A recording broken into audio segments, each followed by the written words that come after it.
नमस्कार। आप सबका हमारे चैनल ज्ञान द ट्रेजर पर स्वागत है। इस वीडियो में हम आपको बताने चाह रहे हैं देवताओं के द्वार के बारे में और हम स्वर्ग के दरवाजे के बारे में बताएंगे। कहा जाता है कि स्वर्ग का जो दरवाज़ा है उसे जो क्रॉस कर जाता है वो सशरीर स्वर्ग में पहुंच जाता है। तो पहले तो हम बताएंगे देवताओं के द्वार के बारे में, जिसे the gate to the gods कहते हैं। ये है पेरू में टिटिकाका झील के पास। और इस प्राचीन स्थल को 1996 में एक स्थानीय tour guide Jose Luis Delgado Mamani द्वारा फिर से खोजा गया था। पहले भी खोजा गया था और साइट का नाम the gates to the gods था। हालांकि इस तरह के और भी साइट मौजूद हैं, जैसे बोलिविया में एक इसी तरह का साइट है जिसे सूर्य का द्वार कहा जाता है। अभी यहाँ आपको यू मार्का पर्वत को उकेरी गई एक बड़ी दरवाजे जैसी संरचना देखने को मिलेगी। दरवाजा 7 मीटर चौड़ा और 7 मीटर ऊंचा है और दरवाजे के आधार के केंद्र में लगभग 2 मीटर ऊंचा एक छोटा सा गैप है और उस गैप के बीच में दीवार के अंदर एक छोटा सा गोल गड्ढा खुदा हुआ है। जो इंडियंस हैं वो इस क्षेत्र को देवताओं का शहर कहते हैं। एक्चुअली वहाँ पे कोई शहर नहीं है, ना तो पहले थी ना तो आज है। पर किंवदंतियों के अनुसार कहा जाता है कि देवताओं से मिलने के लिए उसी दरवाजे से गुजरा जाता था और दरवाजे के माध्यम से जाकर लोग अमरता और देवताओं के लोक में जीवन प्राप्त किया करते थे। तो द्वार देवताओं की पृथ्वी का प्रवेश द्वार माना जाता था और दक्षिण अमेरिका में स्थित पेरू का इनका लोगो और रहस्यमय वास्तुशिल्प संरचनाओं का एक समृद्ध इतिहास है। तो उनका मानना था कि उनके निर्माता भगवान कोनटिक्की वीराकुचा झील से उत्पन्न हुए थे और उनके इस उद्धरण के बाद पूरी दुनिया इसी से उभरी है। तो उन सभी की आत्माएं मृत्यु के बाद उस सरोवर से भगवान की दुनिया में लौट आती हैं। दूसरा जो है वो है स्वर्ग का दरवाजा। अब जब स्वर्ग के दरवाजे की बात जब हम करते हैं तो सीधी बात है वो हमारे भारत में हो सकता है और इसका उल्लेख जो है स्कंद पुराण की मानस खंड में किया गया है। वेद व्यास के अनुसार यहाँ देवी देवताओं के आराम का स्थान था और कहा जाता है कि इसके नीचे 7 तलों वाली दूसरी दुनिया है और कहा जाता है कि वहाँ एक पत्थर पड़ा हुआ है जिसकी ऊंचाई जो है अपने आप बढ़ जाती है।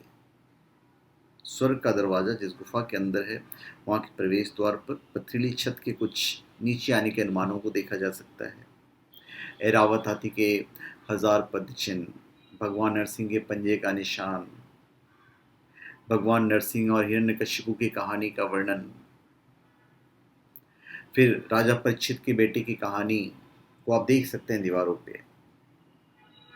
तक्षक की आकृति की पत्थरें, गणेश जी का जो सर कटा हुआ जो मूर्ति है वो सब, ये सब वहाँ पे आपको देखने को मिलेगा। इसके आगे केदारनाथ, बद्रीनाथ और अमरनाथ की प्रसिद्ध तीर्थ केंद्रों की मूर्तियों की प्रतिकृतियां हैं। कहा जाता है कि वहाँ मोक्ष का रास्ता यानी कि स्वर्ग का रास्ता है और यदि कोई व्यक्ति इस गुफा में प्रवेश करके इसकी पूंछ तक पहुंच जाए तो मोक्ष प्राप्त करते हुए सशरीर स्वर्ग तक पहुंच जाता है। लेकिन वहाँ पहुंचना इतना आसान नहीं है, वहां तक पहुंचना बहुत मुश्किल है, अत्यंत फिसलन भरे मार्ग हैं। स्वर्ग के दरवाजे की ओर न जाते हुए यदि आप थोड़ा सा गुफा के आगे आते हैं तो वहाँ पर 4 प्रवेश द्वार मिलते हैं जिनके नाम हैं रण द्वार, पाप द्वार, धर्म द्वार और मोक्ष द्वार। आप रण द्वार और पाप द्वार में प्रवेश नहीं कर सकते क्योंकि वो द्वार बंद है। केवल धर्म द्वार और मोक्ष द्वार खुले हैं। ये माना जाता है कि पाप द्वार रावण की मृत्यु के बाद बंद कर दिया गया था और अंधार द्वार महाभारत युद्ध के बाद बंद किया गया था। तो ये सब जो चीज़ें हैं वो हमारे भारत में हैं और आप वहाँ पे जाके देख सकते हैं। गुफा के अंदर जब आप जाएंगे कुछ गुफा के अंदर, दीवारों पर पूरे ब्रह्मांड का रूप दिखता है। यह सप्त ऋषि मंडल का प्रतिनिधित्व करती है। तो और यहाँ दुनिया के अंत का संकेत देने वाले पत्थर हैं। 4 युग के अनुमानित चट्टान दिखाई देते हैं, जिन्हें कि सतयुग, त्रेता युग, द्वापर युग और कलयुग माना जाता है। इन्हें स्पष्ट आप देख सकते हो वहां पे। वहां मौजूद एक छोटा सा पत्थर जो कलयुग का प्रतिनिधित्व करती है। मान्यता है कि इस पत्थर की धीरे धीरे ऊंचाई बढ़ रही है। तो ये माना जाता है कि एक बार इस पत्थर की गुफा ने छत को छू लिया तो फिर दुनिया का अंत हो जाएगा। अब ये कहाँ है?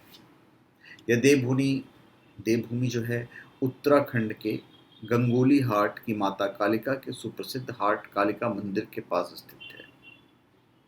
समुद्र तल से 1350 मीटर की ऊंचाई पर स्थित इस पाताल भुवनेश्वर नाम के स्थान पर प्राकृतिक गुफा में धरती से 120 मीटर अंदर गहराई के पाताल में आस्था का अलौकिक संसार मौजूद है। तो फिर आप यहाँ चाहिए, एक बार देखिए। और स्कंद पुराण के मानस खंड में वर्णन भी है। तो जब गूगल वगैरह पे आप सर्च करेंगे तो आप बिल्कुल सही जगह पे पहुँचेंगे और आप एक बार वहाँ पे जाके आइए और आपको काफ़ी अच्छा भी लगेगा। तो धन्यवाद। आप सबका हमारे चैनल पे स्वागत है। आप हमारे चैनल पे सब्सक्राइब करें और अपने कमेंट दीजिए। धन्यवाद।